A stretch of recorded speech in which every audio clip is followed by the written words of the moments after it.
Let it be known that the true light shines in every woman and man that cometh into the world. The true light that shineth in the darkness, but the darkness comprehendeth it not. Let us all within air of this true light fellowship hour bear witness to the true light within, that we may, like the real and living Messiah, Yahshua Christ, who many know today as Jesus Christ, pick up and bear our own cross, that we may be worthy of the Messiah by way of the Christ or Christ consciousness, known also as the first resurrection. And as we are now living in these times, let us all rise from our sleep and slumber and do the works of the Most High Heavenly One, this day and every day, as we say, Amun, Amun, Amun, and Namastu, which simply means, I bow to the divinity in you.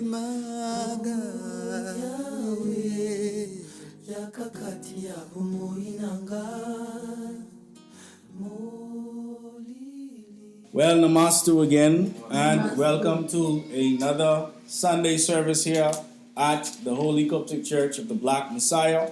My name is Pastor Dr. Cleveland W. Eneas III, also known as Ka-Hun, Anku Sa Ra.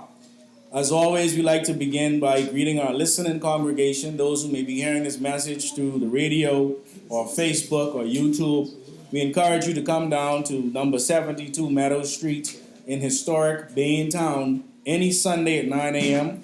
for our True Light Fellowship, for our Sunday service rather, and on any Wednesday at 7 p.m. for our True Light Fellowship and Bible study, which is more of a question and answer fellowship, as we are a teaching church or kanisa. And for those of you who did make it, again we say Namastu. Namastu. Namastu means I bow to the divinity in you. And today we want to talk about a bit of what we talked about the last time I taught a sermon. And today's sermon is entitled, We Are Our Thoughts. We are our thoughts. The sermon before we talked about the fact that to be thankful is to be thoughtful. This being a continuation of that message is now getting into the crux of the matter, or as we say, where the rubber meets the road. Because we live in a day and time where we're at our most religious point on the planet. We have religions of, we have Christianity, we have Judaism, we have Islam, we have Hinduism, we have atheists, we have Rastafarians, we have Mormons, and we can go on and on and on, and there's all this religion, and everybody claims to have that which is necessary to bring salvation. Everybody claims to have that which brings peace. Everybody claims to have that which brings unity, etc., etc., etc. Of course, we don't have time to go into every religion, but here in the Bahamas, it is well known that we love to say we Christians. I say we Christians now. We love to say that we Christians, and we getting into Christians next week. You understand? Because we was never called to be Christians. Never once. You understand? When we talk about that's going to be another sermon, like I said. But when the Messiah, the real and living Messiah, and there were many of them, there wasn't just one, but the one from 2,000 years ago, or 3,500 years ago, depending on which calendar you consult, came with a message, came with a way of life, came with a way to do things. And that message cannot be the message that is being taught in this Bahamas or in this world today if those who claim to have the message are still under the foot of the devil. Let me say that again. Let me say it another way. You say that you have the power of God, the Most High.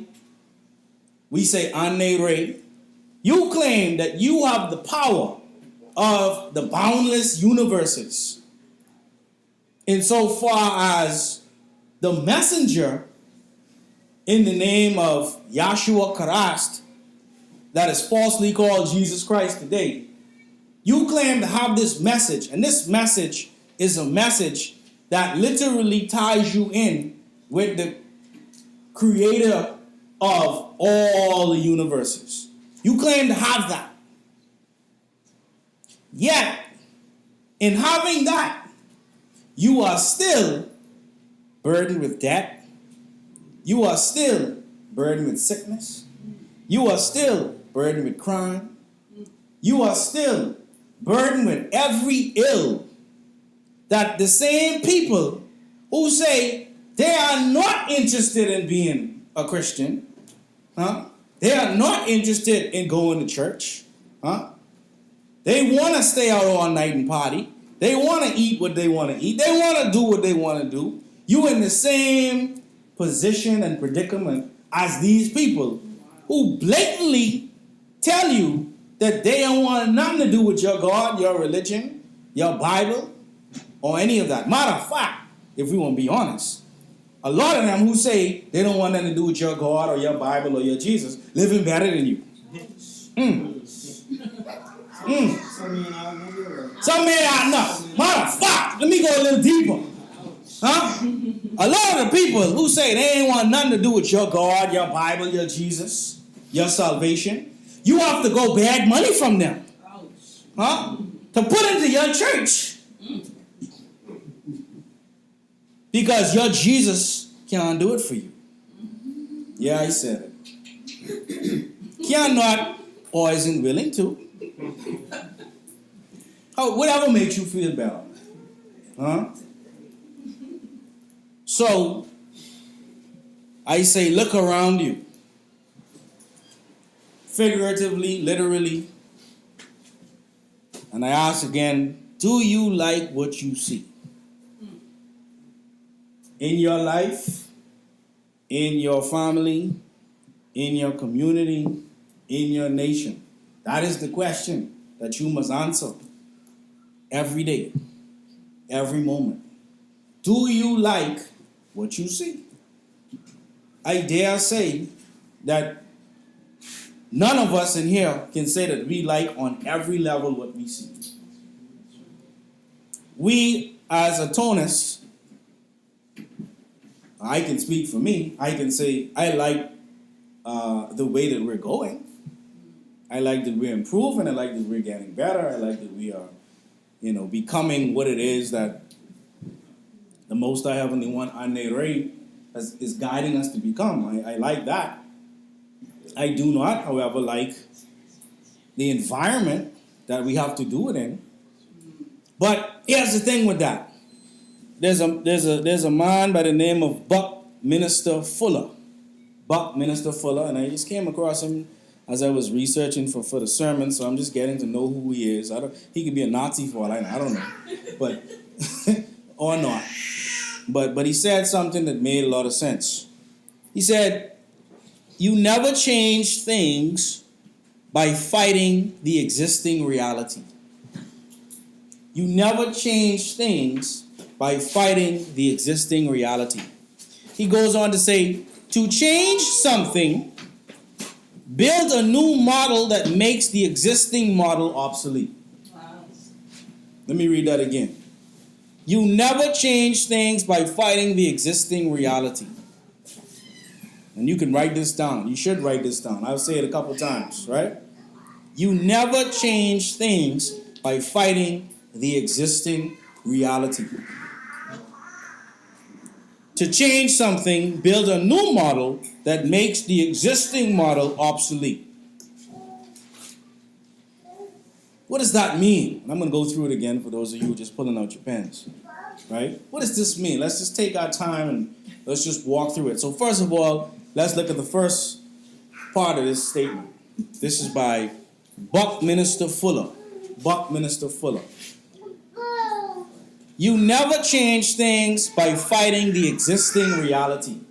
Never change things by fighting the existing reality. The existing reality is one of misinformation, one of lies, one of hypocrisy, and one of ineffective formula insofar as the existing reality.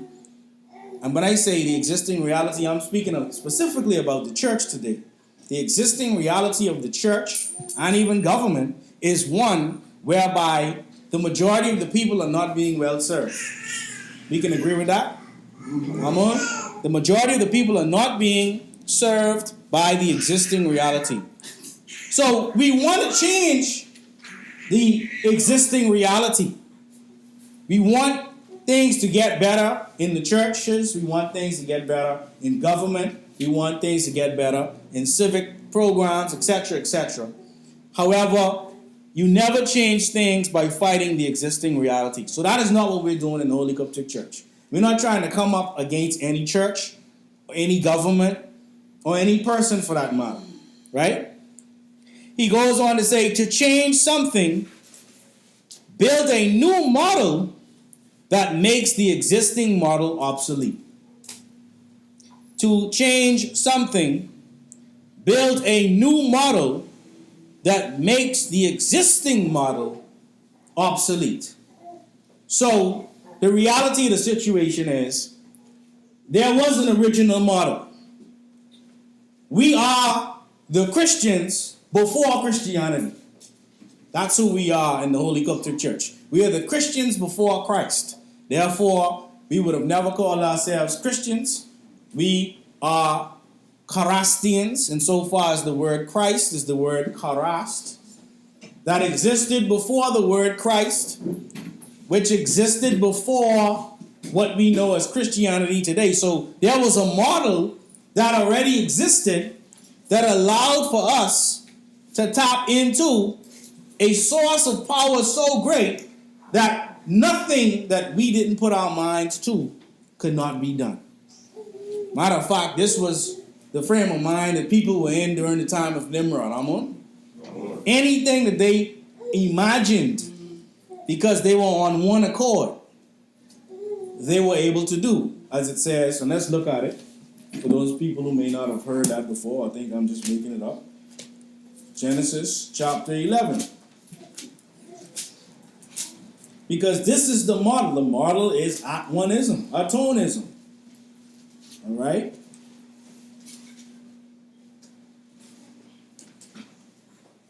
And we want to go to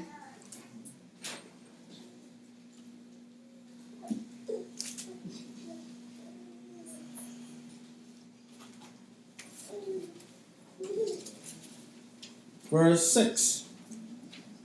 Genesis 11 and verse 6. And the Lord said, behold, the people is one. So, definitely don't sound like a white person. I would have said the people is one. Actually kind of sound Bahamian to me. And the Lord said, behold, the people is one, and they have all one language. And this they begin to do, and now nothing will be restrained from them which they have imagined to do. Nothing.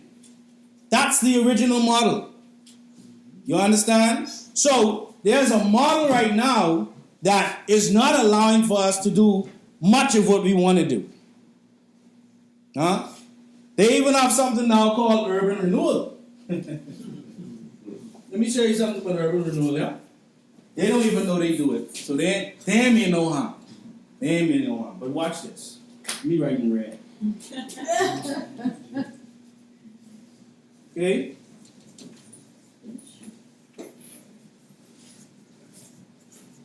Urban renewal. To renew the urban city, right? All right, let's look at the abbreviation for urban renewal. U-R. What's is the place that Abraham lived in and was told to leave so that ultimately he could meet Melchizedek and go on to become a father of many nations. This as a word in the Hebrew means flames. They creating hell for you. I'm trying to tell you it's something new. Remember I say they ain't mean no harm because they being used. You understand?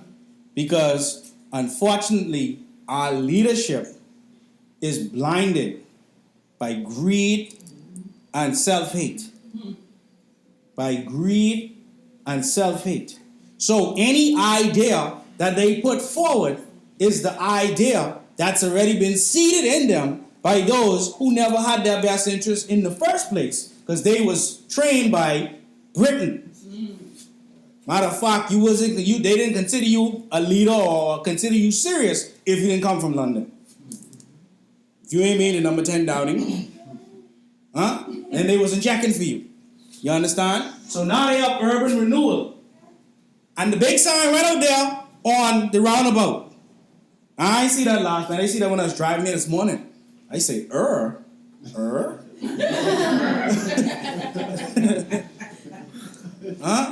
So, this is how it works when you are perpetuating a reality that, or a model, as I should say, that really and truly is not working for us. And so in the Holy Qubtic Church then, we understand that we can't fight against this existing reality. We have to, in order to change this reality, build a new model that makes this existing model obsolete.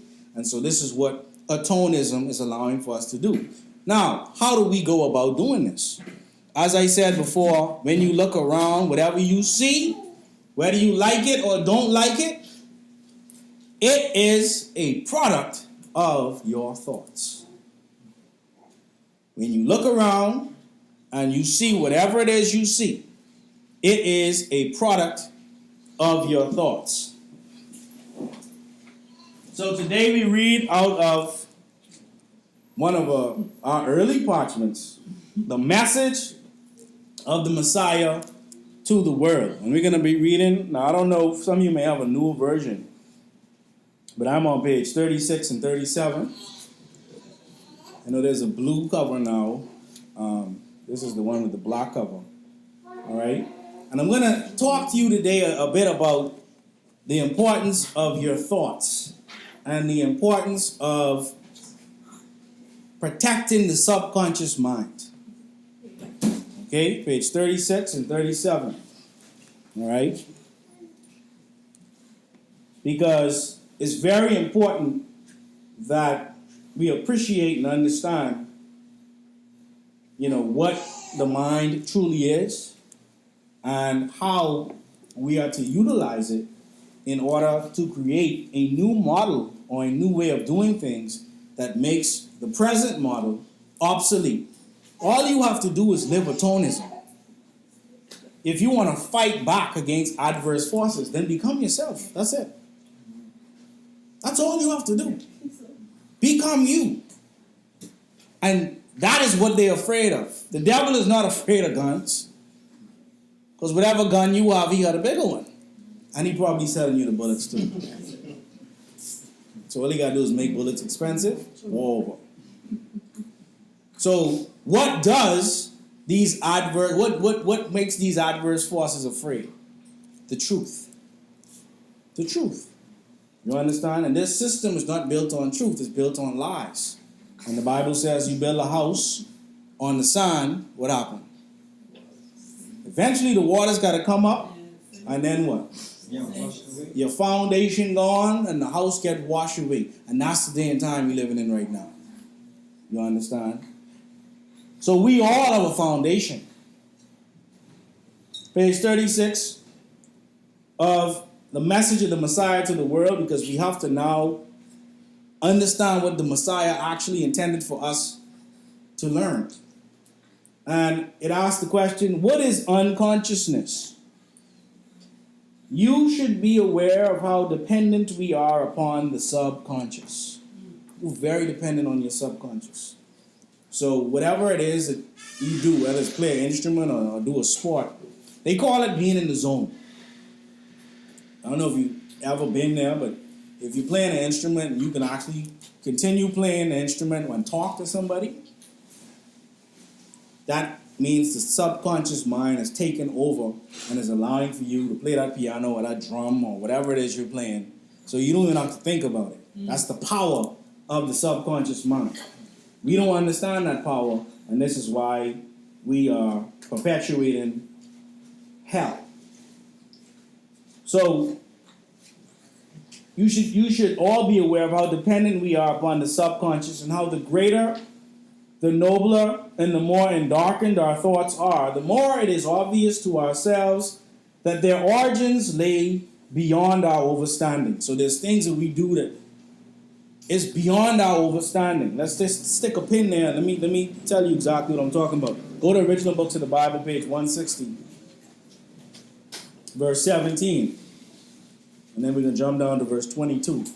Because the same way that the universe came into existence is the same way your salvation and your true religious identity and your way of life and everything that you do is going to come into existence. But if you don't understand the formula and how things actually function, then you can't actually make it happen. You understand? You are a child of the Most High.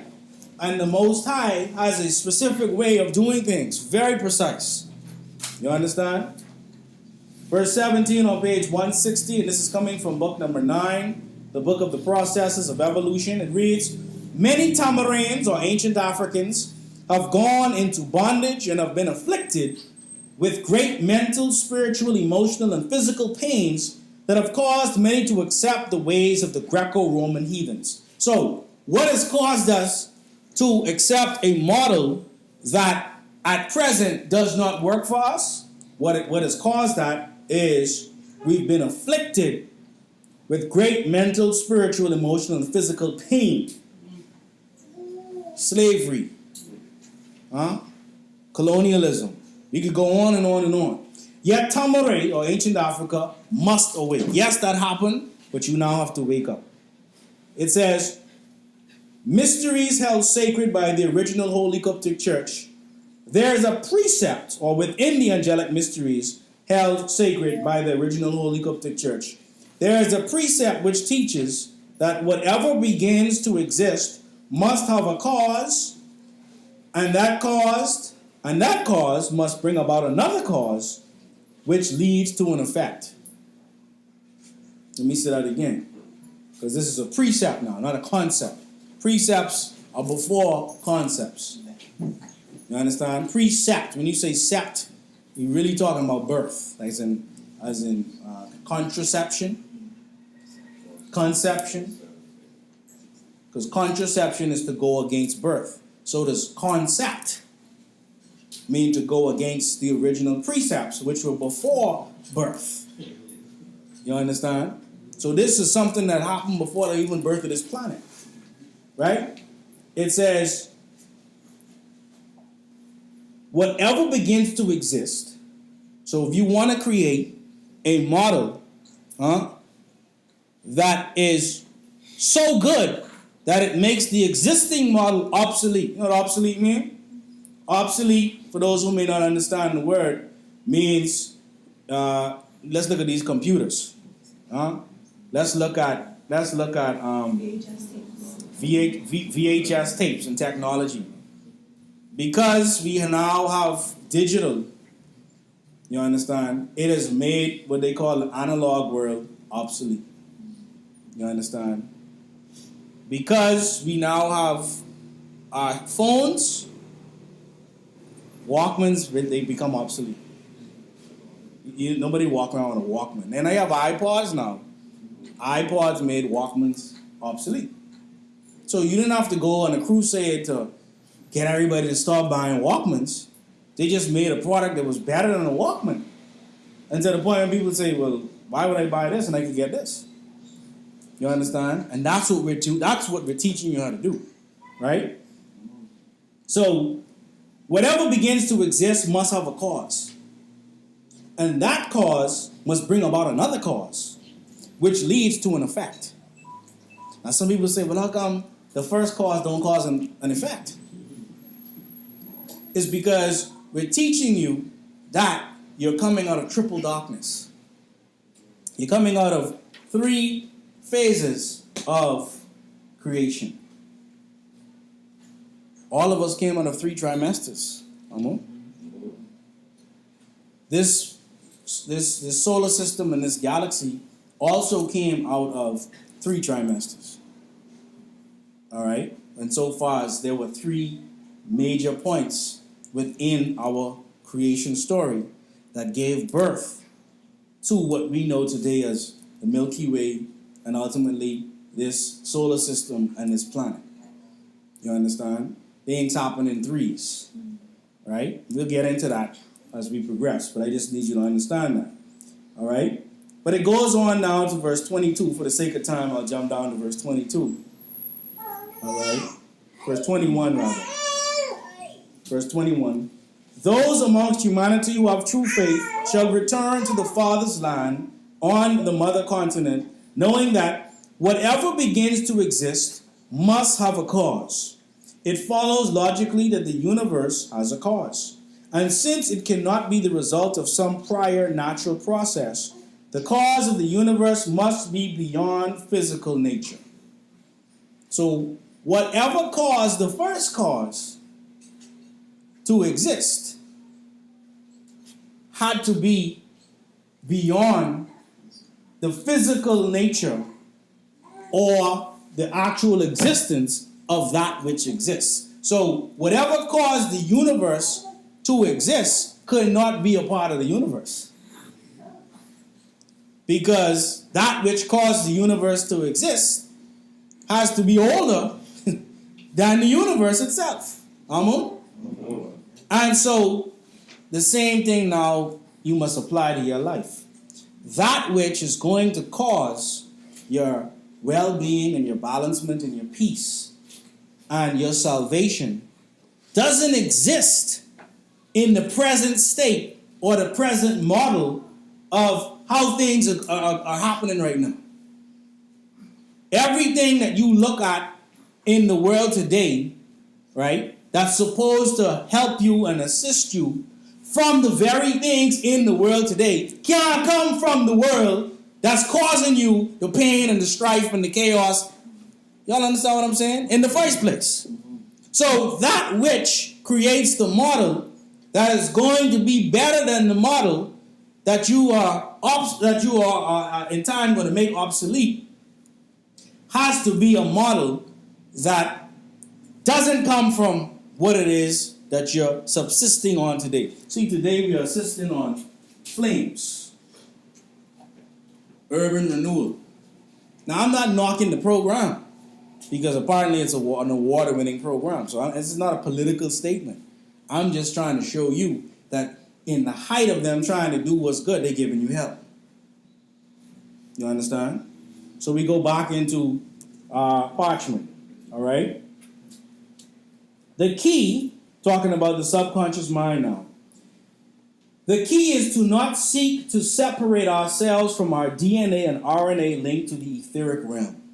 So the more and darkened our thoughts are, the more it is obvious to ourselves that their origins lay beyond our understanding.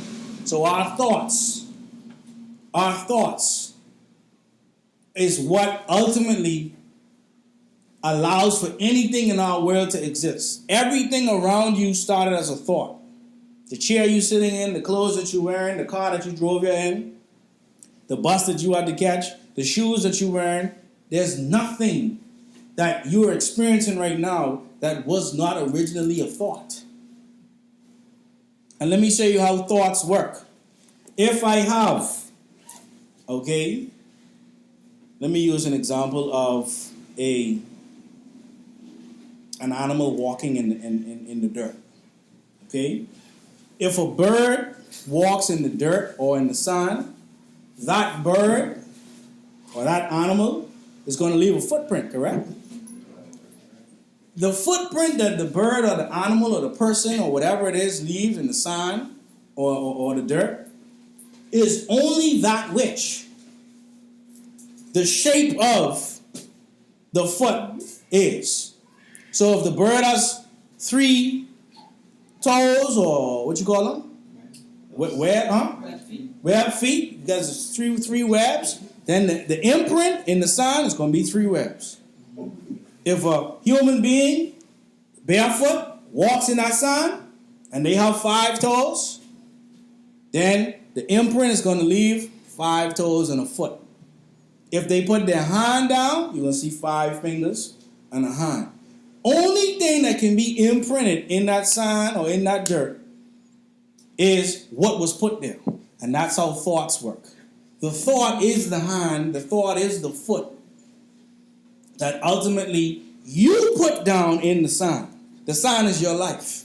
The sand is this world. This world is ever changing. And you can decide what is placed in the sand by deciding what to put there in the first place. You understand? You can't want there to be the handprint and you putting a foot down. You can't want a foot down and put a hand down. So you can't then, with your thoughts, say, I want to be, rich. I want to be wealthy. I want to be happy. But all of your thoughts is unhappiness and being broke. Because the only thing you could put in the sand, or that could be left in the sand is what you put there. That's how the thoughts work. Now, these thoughts that would allow for you to live the type of life that you say you want to live come from your DNA, in your RNA, and your chromosomes. They come from the blood. Because that's what gives you access to what is called the etheric realm. What the etheric realm? What are you talking about? That ain't in the Bible. Where you getting that from? Yahshua took his disciples on a mountain and he transfigured. To transfigure means to change shape. He went into the etheric realm to speak with Elijah and Moses.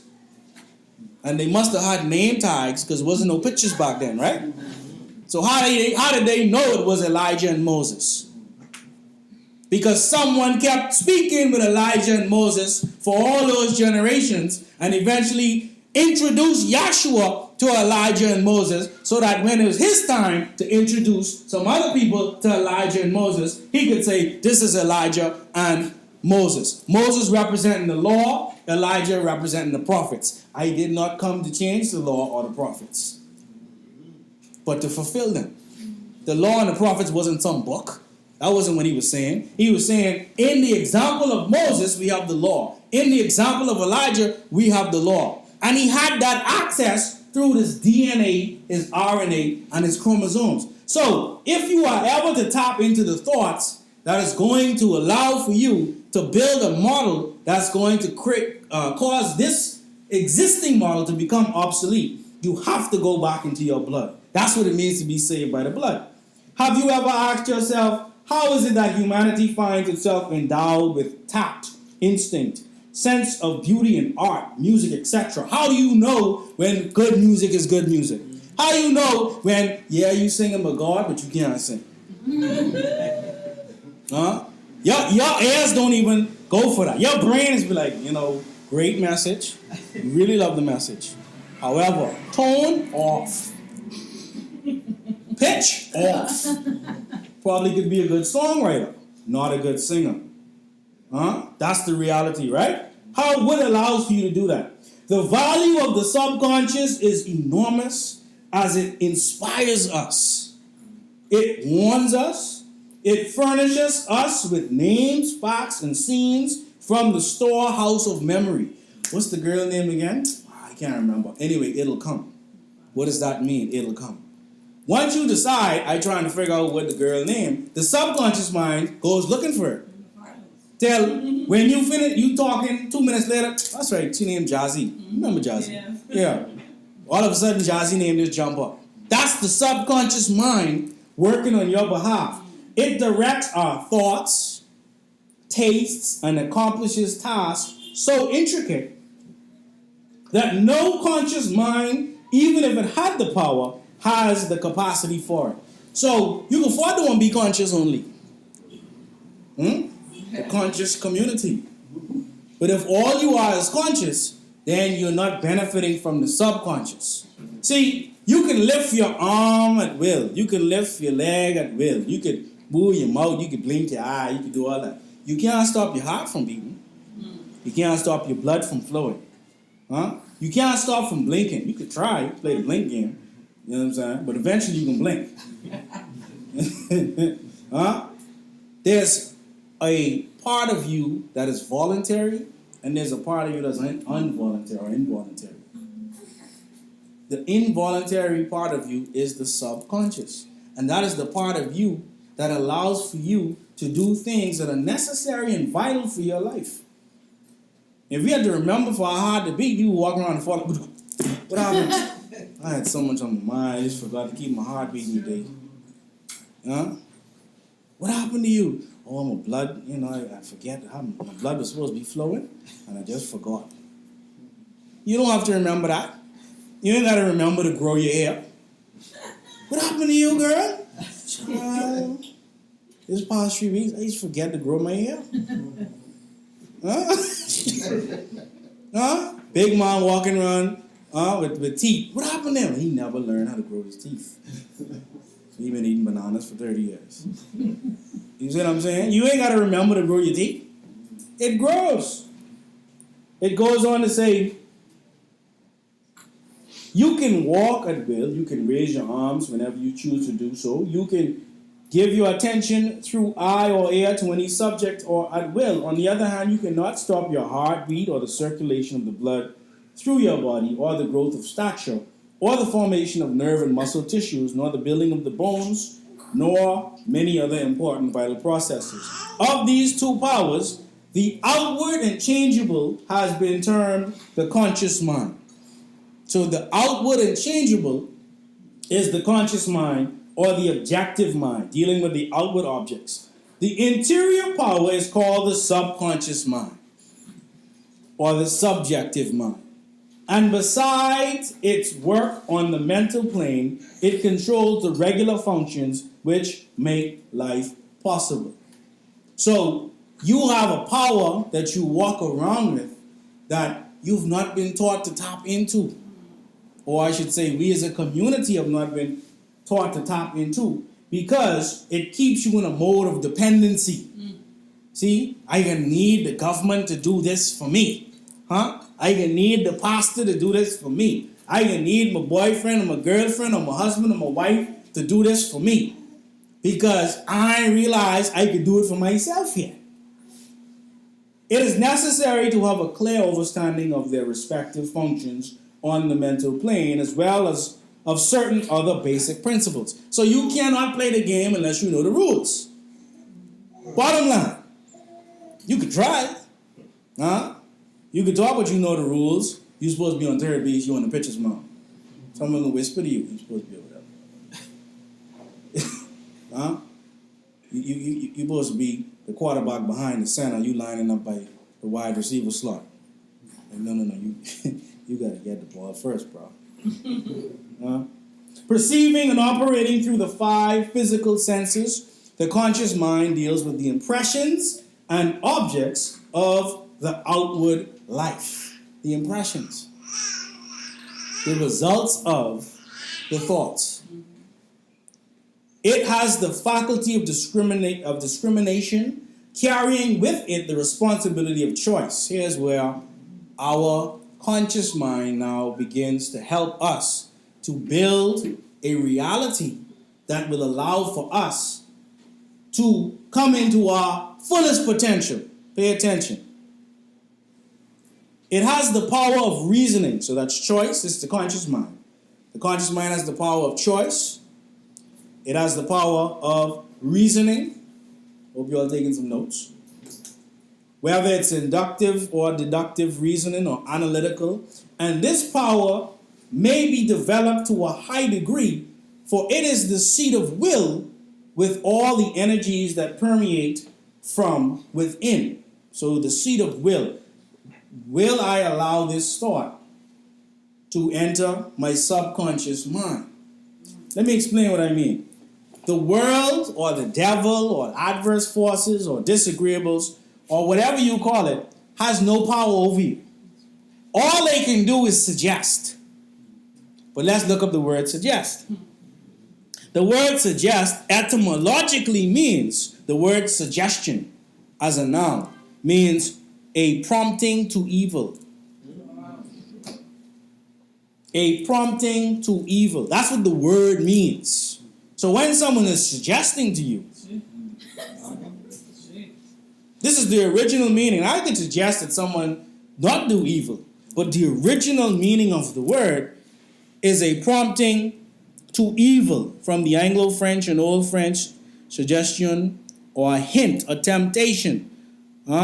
From the Latin suggestionem. It says an addition, an intimation, a suggestion, right? It goes on to say to bring up, bring under, lay beneath, furnish, afford, supply, prompt. From sub. What's sub? What's sub mean? Right? They say sub mean up. They got everything backwards. Because ultimately, whatever you put in the ground gotta come. When you put the seed down in the ground, it eventually must come up. But only what you put in the ground can come up. Now, if they suggesting, and we went to the Met office this week. We took some children down there, and the weatherman the gentleman who was assisting us, who was one of the weathermen, was explaining to us that every single drop of rain must have a particle that allows for the water to condense around and become a raindrop. It's a seed of sort. Whether it's dirt, whatever it is, or an actual seed, because they can seed clouds and cause rain. The only way that the raindrop can form is if it has this particle for the water droplets to form around and become a raindrop. That's the same way your thoughts work. That's the same way your environment is built, one thought at a time. Now, if those that are suggesting to you are suggesting pain, are suggesting we broke, are suggesting we hungry, are suggesting, oh, we full of crime, our suggestion, you better go home and lock up now, our suggestion, oh, well, Jesus coming soon, and so you ain't got to worry about what's going on in this world because the next world is better. Is suggesting, we can go on and on and on with the stuff that they suggestion. Every time you turn on the news, that's a suggestion. Oh, the murder count climbed. I always ask them, what was the murder count in slavery? Don't bring no murder count around me. Because that's how these devils operate. They always got to make it seem like it's so bad now. It was way worse. They wasn't taking no murder count when they was showing 200 people off a ship. When they was doing mass hangings. When they was putting polio inside the blankets and killing the Native Americans. What the murder rate was then. What's the murder rate in Syria right now? All them children getting blown up. 130 people die in France, and you go bomb up a country and keep talking about oil. And ISIS, who owns oil. That's what you're going over there for. Act like you weren't but 130 people. That's a bunch of foolishness. So at the end of the day, the suggestions now, from this day forward, you have a conscious decision to decide if you're going to allow a suggestion to be planted in your subconscious mind. Here's why. It says, not only can it impress other minds, but it can direct the subconscious mind. Talking about the conscious mind. So your consciousness can impress other minds. You understand? But specifically for what we're talking about this morning, in this way, the conscious mind becomes the responsible ruler and guardian of the subconscious mind. You must guard your mind. You must guard your mind. Say that. I must guard my mind. I must guard my mind. Because see, if you don't guard your mind and you leave it open, they can keep suggesting to you. And when they suggesting, all they really doing is planting. They a farmer that's planting, oh, I hate myself. I'll never amount to anything. I'm supposed to be at the bottom of the totem pole. Yes, the white man is better than me. Yes, the white woman is better than me. Yes, his system is better than mine. Everything that you live in today is a seed that's been planted and has been allowed into your subconscious mind. And once you put it in the subconscious mind, like we talked about last week, works with Ma'at. That's the order. Huh? That's you walking up to the counter and say, all right, give me some, can't pay my bills. I think I need three sick children, and let me get one, what'd you say? All right, sorry, let me get 2 car break-in. Okay, with extra pain. Okay, that's what we doing. Gotta add extra pain. That's what we doing. You understand? So the conscious mind guards the subconscious mind. It is this high function which can completely reverse the conditions in your life. So say it now. Say it with me. Today is the day that I completely reverse the conditions in my life for the better. See, the power is in you. Don't talk about what someone else doing around you. You stop planting the seeds in your subconscious mind. You have the ability. You are a wand. You are a wand. That's where they get magic wand from. Huh? That's why they created Hollywood. Because they make magic wands out of Hollywood. Google it. They still sell them online today. Magic wands out of Hollywood. That's what Mickey Mouse comes out spinning with his wizard hat. I don't know, you can call a mouse that big a mouse. That's a rat. Once you get that big, you ain't no more mouse. So we're going to move to page 27.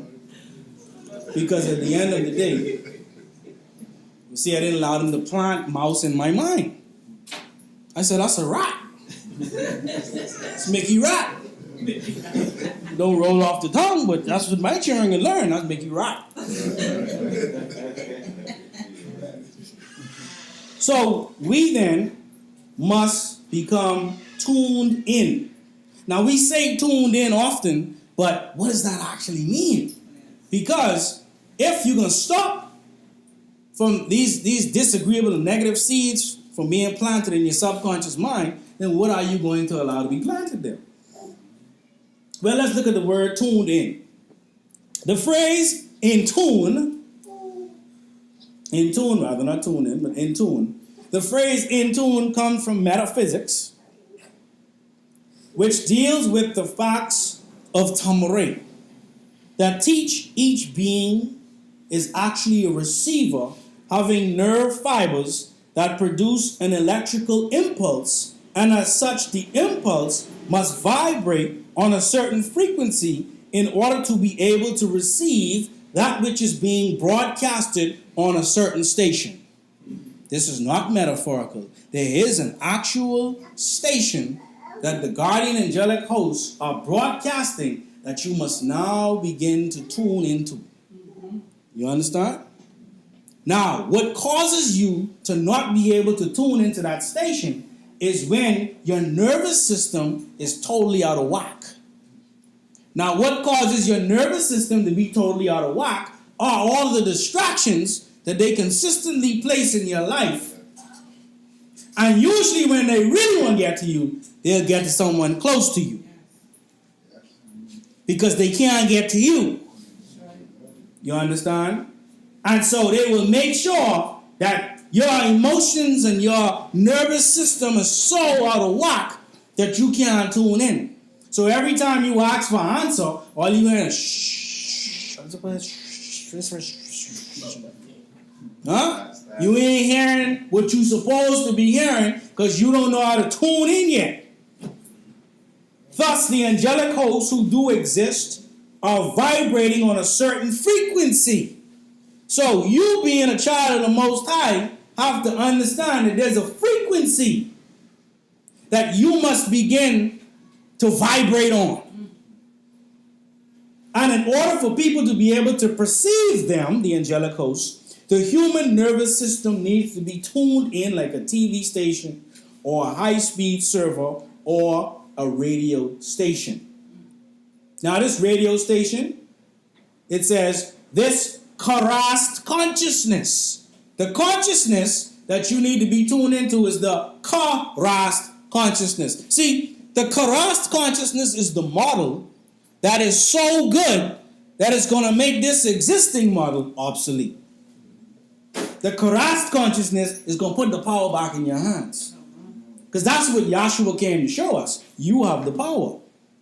Huh? Pick up your own cross. You understand? I can send you like I was sent. That's the message of the Messiah. Not this message of, let's wait for Jesus. Things so bad that when Jesus comes, he can fix it. Huh? The Dalai Lama say, God did not cause this problem. So don't ask God to fix it. Say, amen, brother Dalai Lama. Huh? Because he's just talking sense. Seeing to get old, he ain't worrying about nothing. You can just tell him, I'm talking foolishness. Pray to no God. You all make the guns. You all make the bullets. You all create the environment. You all let this happen. Now you want God to fix it?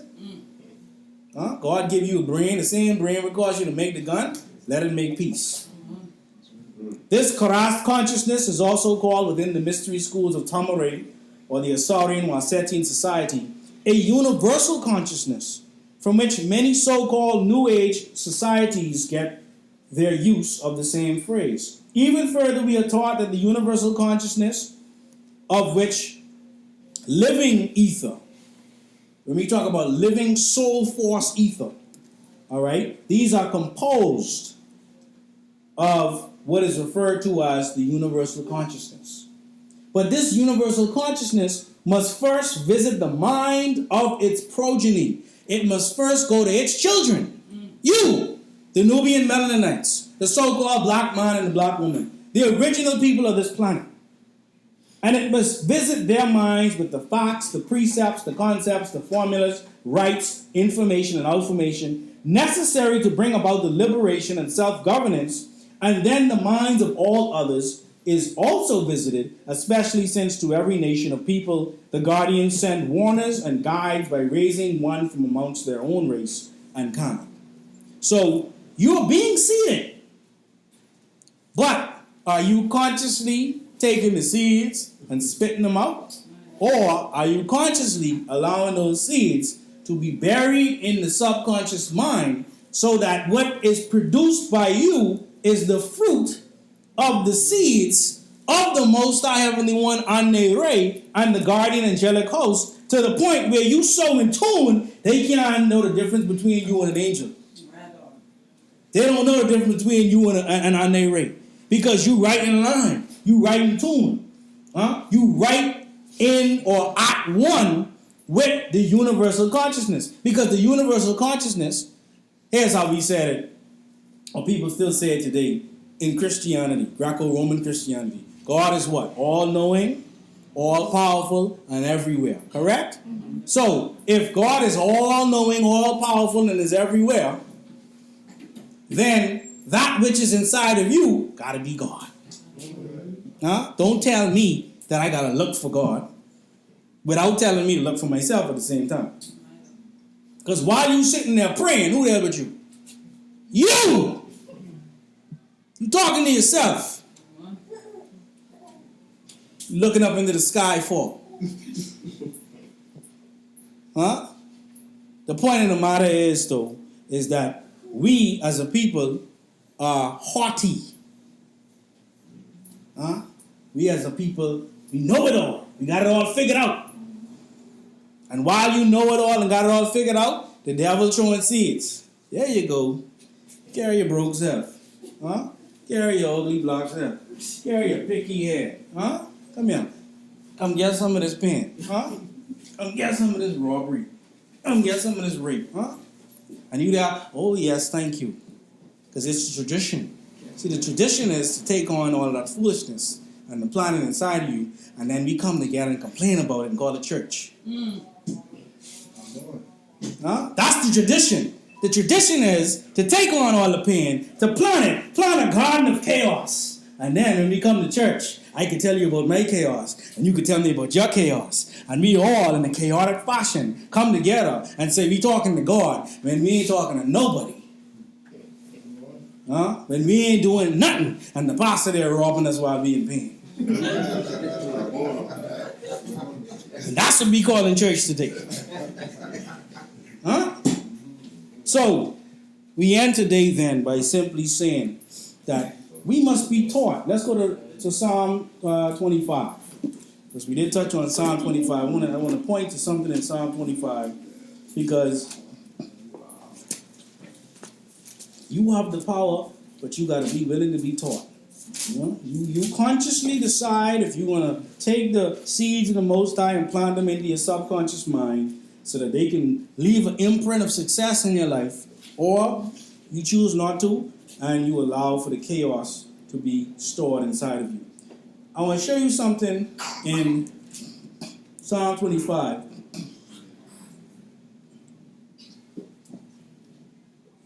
Let's read verse 14 and 15. And then I also want to look at... First, let's go to verse 4. Let's go to verse 4. It says, show me thy ways, O Lord. Teach me thy paths. So you have to be taught. Don't tell me what your dream. That's a beautiful thing. But you ain't gonna walk around here only having dreams and not being taught and get anywhere in life. You show me a doctor, a lawyer, a carpenter, a garbage man who is certified by dreams, I'll show you a liar. The word teach ain't teach that though. You know what the word there is? Chastise. Chastise me. Get me in order. That's what that word actually is. Right? For the sake of time, you can look it up. Right? But let's go to verse 14 and 15 of Psalm 25. It says, the secret of the Lord is with them that fear him. So, it is possible to know the secrets of the Most High. Because when you start talking like this, people can say, yeah, but you trying to lean on your own understanding and God is a mystery and blah, blah, blah, blah, blah, blah, blah, blah. Oh, well, let's go to Psalm 25, verse 14. The secret of the Lord is with them that revere. Not fear, as in be scared of, but revere. Is with those who actually understand that the Most High wants what's best for them, just like a parent. I revere my father. I revere my mother. You understand? I revere my grandparents, even my aunts and uncles, etc. I'm afraid to be around them saying certain things. That's the type of fear we talking about. We know, hey, mommy, them in there, all like that. And it says, when you have that kind of respect and reverence, then secrets will be passed on to you. Because then they know that you're going to do what you're supposed to do with the secrets. You're going to plant them where they're supposed to be planted and allow them to manifest the way they're supposed to manifest. Watch what happens when you do that. It says, and he will show them his covenant. So those who are privy to the secrets are being shown the covenant. But then it goes to verse 15. It says, mine eyes are ever toward the Lord, for he shall pluck my feet out of the net. What net? Look on the money and see what's the undergirding, the foundational graphic on the money is a net. The World Wide Web. The web, the net. That's what we stuck in. And we got to build our own to make this world obsolete. You understand what I'm saying? Because if not, then we end up in a predicament whereby those who really don't have any power over us are the ones making decisions for us. We enter there in Revelation 22. Because I want to show you something here that echoes what we've been saying from all along.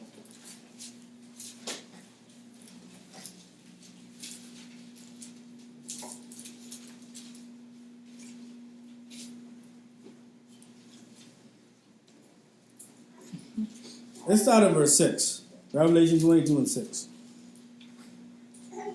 And he said unto me, these sayings are faithful and true. And the Lord God of the holy prophets sent his angel to show unto his servants the things which must shortly be done. He says, behold, I come quickly. Blessed is he that keepeth the sayings of the prophecy of this book, of the Istangel, not the Bible, because there wasn't no Bible then. All right? Of this book, Istangel, what they call the Revelation. And I, John, Yohanu, saw these things and heard them. And when I had heard them and seen, I fell down to worship before the feet of the angel, which showed me these things. Oh, wow. I mean, you blew my mind, brother.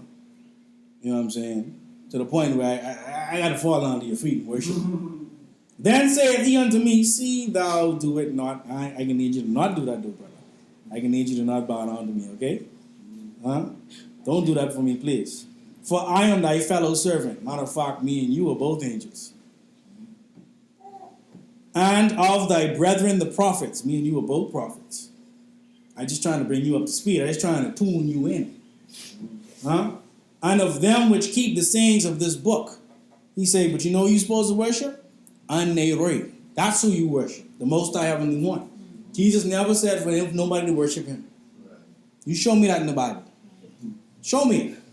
Where he said, come and worship me. The one prayer he gave said, our Father.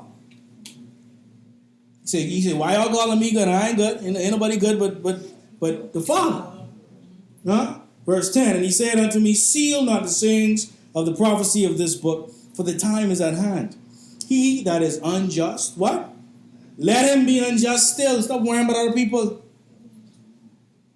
So and so say they is this, but they still out there doing that. Let them be unjust still. And he which is filthy, let him be filthy still. We ain't going against nobody. We can let you be exactly what you want to be. And he that is righteous, let him be righteous still. And he that is holy, let him be holy still. Let people be. But watch what it say though. And behold, verse 12, I come quickly, and my reward is with me. So I know what these people is who got all these rewards. If Jesus ain't come yet, he said he can bring us a reward. So you must be getting rewards from someone else. But that's another sermon. It says, to give every man according to his what? His work shall be done. Not his prayers. Not his belief. His works. I am Alpha and Omega, the beginning and the end, the first and the last. Blessed are they that do his commandments, and they that they may have right to the tree of life, and may enter in through the gates into the city. What tree of life?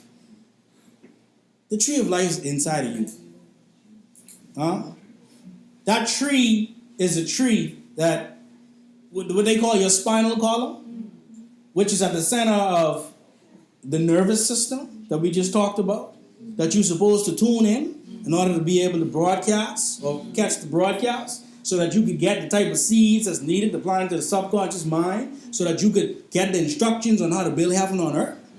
That's the tree. Because earlier in Revelation 22, it says that this tree, right, was a tree that actually gave leaves, verse 2, and the leaves of the tree for the healing of the nation. What leaves? See the leaves here? See, because books have leaves. Because if I tell you a piece of paper out of the book, that's a piece of loose leaf, right? Yeah. So the leaves is talking about the books that's coming from the trees. The other tree is the university, the pyramid, the mirat, that's producing the trees, which is the tree of knowledge. But it goes on to say in verse 3, and there should be no more curse. There should be no more curse. But the throne of God and the Lamb shall be in it, and his servants shall serve them. So those who have access to themselves, that's ultimately what it's saying. Because why? You made a conscious decision to guard your subconscious mind and allow for the information, which indeed is outformation, to come into the subconscious mind, allow it to manifest so that you could create a new model so much better than the existing model, that the existing model really becomes obsolete. You don't have to go out there and tell people not to do stuff. Just make it easier for them to do what they're supposed to do. That's what the devil does. If he didn't put up some flashing lights and loud music, no one probably would come inside. Suggestions, remember? Ladies' night. Because wherever the ladies go, the fellas coming. The devil understands the formula, but trying not to make sure that you don't get the formula. But watch what happens if you don't get the formula, though. Yes. Verse 15, because it's talking about those who still outside, who don't have access to the tree of life. For without are dogs and sorcerers and whoremongers and murderers and idolaters and whosoever loveth and maketh a lie. Those are the people who don't have access to the tree of life. Those are the people who consciously go out of their way to make sure that their subconscious mind is implanted with lies and pain and trickery and flames and fire and everything that causes you hell. Because looking at this same word, remember what we said? Is flames, right? Is also the root sound of pour. Pour. That's the hell that they're giving us. Because see, you don't need no urban renewal if you renew the people. If you renew the people will renew the environment. You understand? Then you could do your job instead of walking around here acting like you somebody's savior. And so we end today then by simply saying that we are our thoughts. Those thoughts manifest in every moment of your life. And ultimately manifested and does manifest today amongst us is one known as Qubtic, the angel Michael, the archangel. That is who we represent, and that is who we war with. When I say with, I mean side by side with, against disagreeableness and adverse forces. With that we say Amun. Amun. We are our thoughts.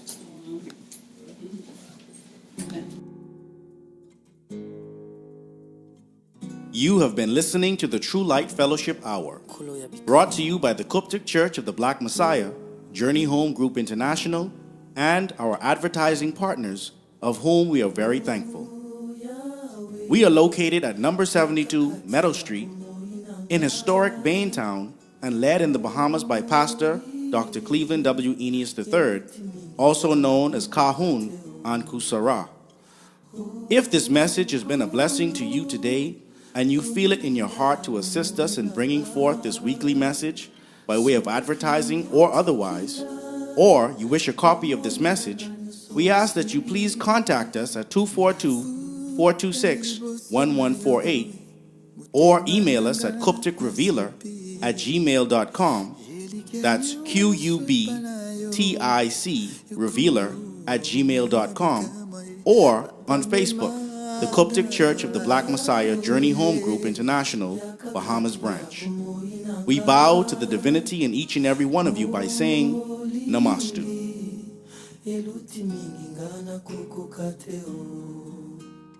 Oh